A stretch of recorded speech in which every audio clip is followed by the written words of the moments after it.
Здравствуйте, дорогие друзья, коллеги. Хочу вам представить вашему вниманию планшет постового поста безопасности. Как мы его оформили. Сделали вот такой вот чемодан.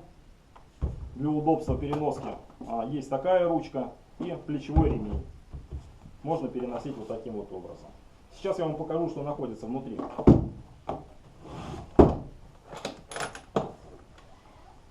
Значит, внутри у нас находится опись. Все, что находится здесь, должно находиться в планшете. Находятся обязанности постового поста безопасности, часы с секундомером для удобства, съемные на липучке, и также здесь инструкция, как пользоваться данными часами.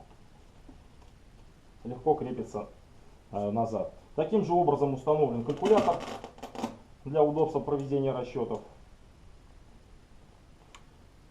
Значит, в папочке вот здесь находятся у нас экспонометры двух видов.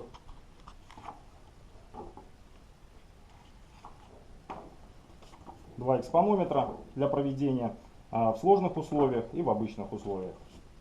Также находятся здесь в папочке позывные.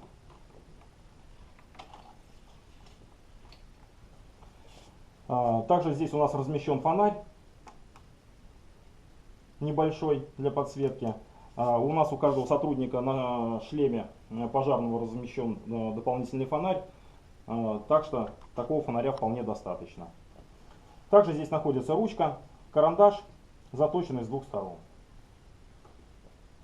Радиостанция, которой пользуется постовой, находится в отдельном отсеке. Журнал учета времени пребывания звеньев ГДЗС в непригодной для дыхания среде. И немного чистых листов формата А4.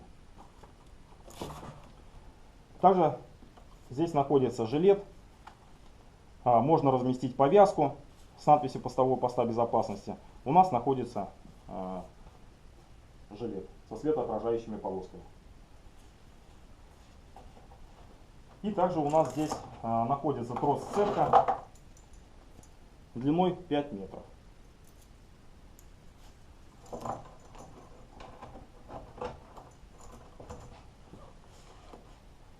Вот таким вот образом у нас укомплектован наш планшет поста безопасности.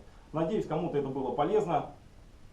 И как обычно, с вами был старший мастер газозащитной службы специальной пожарно-спасательной части номер 1.